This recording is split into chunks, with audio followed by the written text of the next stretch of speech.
Tinitipid ng budget. You chose the wrong venue. All in the Philippines. May hindi mababayaran kung bayad mo pa. Kailan kang magbabayad, Buruser. In the middle of the show ay nawalan ng power ang instruments ng River Maya while performing the most awaited reunion concert. Palpak nga ba ang nangyaring concert? Laos na nga ba sila? Ano ang totoong nangyari sa reunion concert nila? For the first time in my life, I personally witnessed kung paano mag-perform ang River Maya ng live. I will guarantee you will understand ang mga batang 90s in this video. And as an OPM lover, you will see how this band end up like this. Friend, let me take you to the close-up experience of the River Maya reunion concert. River Maya, isa sa pinakasumikat na banda na nagsimula noong 90s. Subalit after ng ilang albums at hit songs na kanilang pinasikat ay ang original na members ng band ay unti-unting nagkaroon na ng personal journey sa kanilang career. And after more than 20 years nga ay nagkaroon ng reunion concert ang bandang kinalakihan ng mga millennials tulad ko. Nabibisto tuloy ang edad natin sa content na to. But in the middle of their concert ay nagkaroon nga ba ng kapalpakan? Nakakadismaya nga ba ang naging concert? Personal naming pinuntahan ang concert at lumuwas ng Metro Manila for this phenomenal event. Minsan lang to mangyari. 8 PM magsisimula ang concert pero 12 noon pa lang ay nasa venue na kami. Pero mas madami pa pala ang nauna sa amin sa pila ng mga VIP din. Yung iba ay narinig ko pag galing sa ibang bansa. Umuwi lang just to attend the event. Makikita mo ang lahat ay sabik na sabik maging part ng history in the making concert. Okay lang sa amin maghintay ng 8 hours.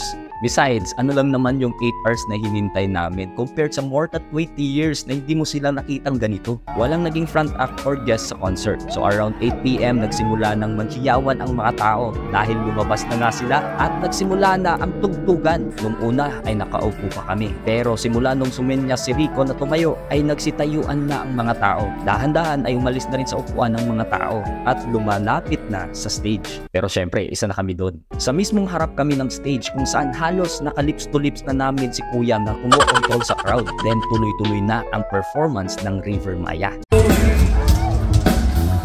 Ilang sa mga sa akin, mga kwento, maratong baby, tungkol sa'yo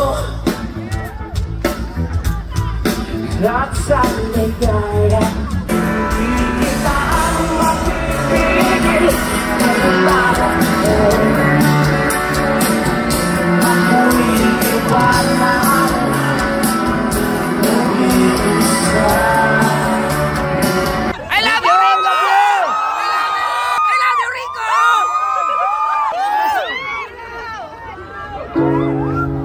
Nobody knows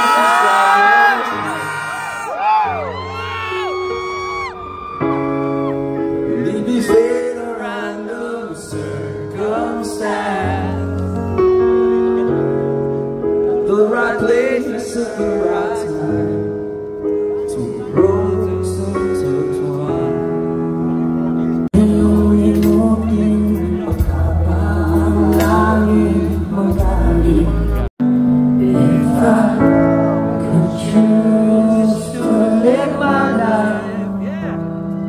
Sobrang saya nung concert until nung kinanta na nila ang 20 million song nila ay biglang nawala ang power ng sound system. Tumagal din ito ng ilang minuto para maayos ng tech team nila ang naging problema. But what I like what River Maya did is they took that opportunity para mas makalapit din sila sa audience at make time for selfies and showing gratitude to the people na pumunta. And after few minutes, okay na ulit. The show must go on.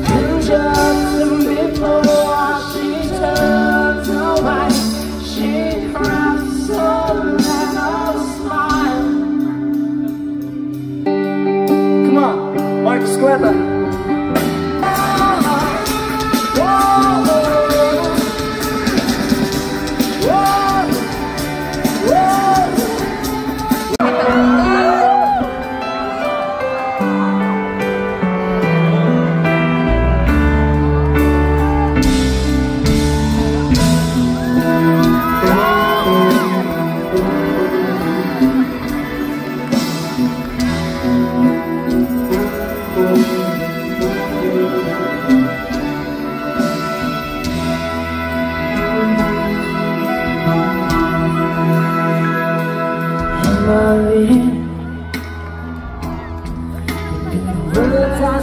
before you make your pay. That love I left for you will see no ending. Well, if you look into my eyes, then you should know. We're searching it out now, are you ready?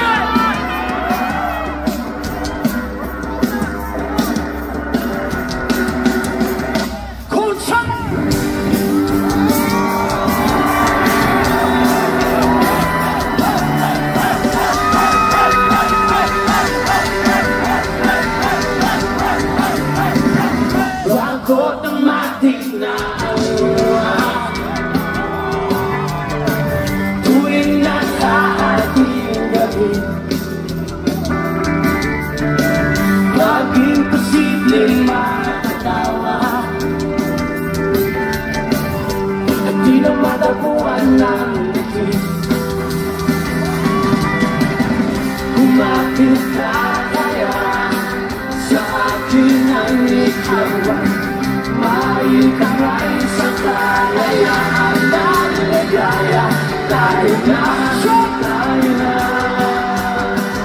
may magtiwala sa pagkalit ngayon. Nabi ako ang mahiwala.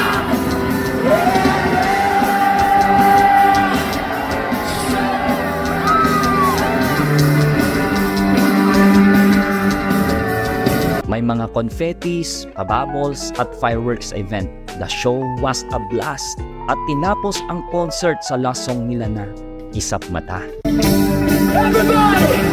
Your kaibigan dapat maglakonan, pag-ibig mo sumpa, kahinguntahan sa Isap Mata. Kalina'y nariyan bigla naman wala, kahit mo pa ang isang isama.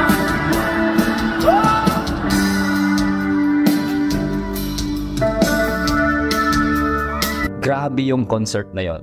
But here's the thing, I was moved because for the past many years and at their age, ay sobrang energetic pa rin nila. Kita ko yung saya at excitement sa mga mata nila na muli silang nagsama sa isang concert. Kaya nga naman, I can say na talagang nag-enjoy sila sa ginawa nila. At dahil doon ay nahawa ang audience sa excitement at sayang ginagawa nila. Hanggang sa likuran, umabot ito. Kaya hindi mo maiiwasan na mapatalon, mapasigaw ka sa sobrang saya ng naging concert. Halos walang pahinga ang bawat membro ng banda for the whole concert. Tanunan dito, takbuhan dito, sigawan dito. Grabe talaga. And actually, I really decided na pumunta sa concert na to because as a frustrated musician, ay malaking naging influence nila sa tulad ko. Naalala ko pa nga nung bata ako, naging inspirasyon ko sila kung bakit ako nag-aral gumitara. Dahil nga sa simpleng chords ang ginamit nila sa mga kanta, ay napakadali at napakasarap nitong aralin. Nung tipong nung high school ka ay kahit 4 lang na chords ang alam mo, ay confident kang magdala ng gitara sa school.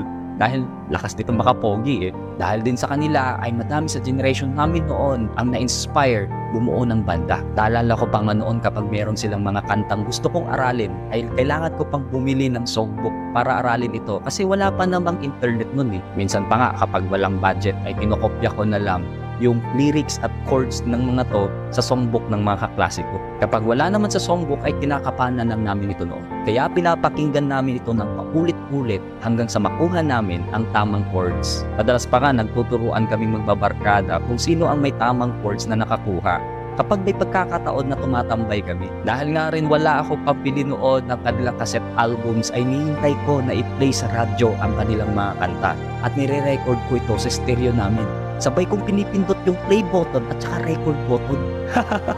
Well, I know, ibang-iba na ngayon. Pero isa lang sinisiguro, River Maya will always be a big part of my childhood memories. At sigurado din ako na kahit lumipas man ang panahon, mananatili silang inspirasyon sa kahit ano pa mang henerasyon.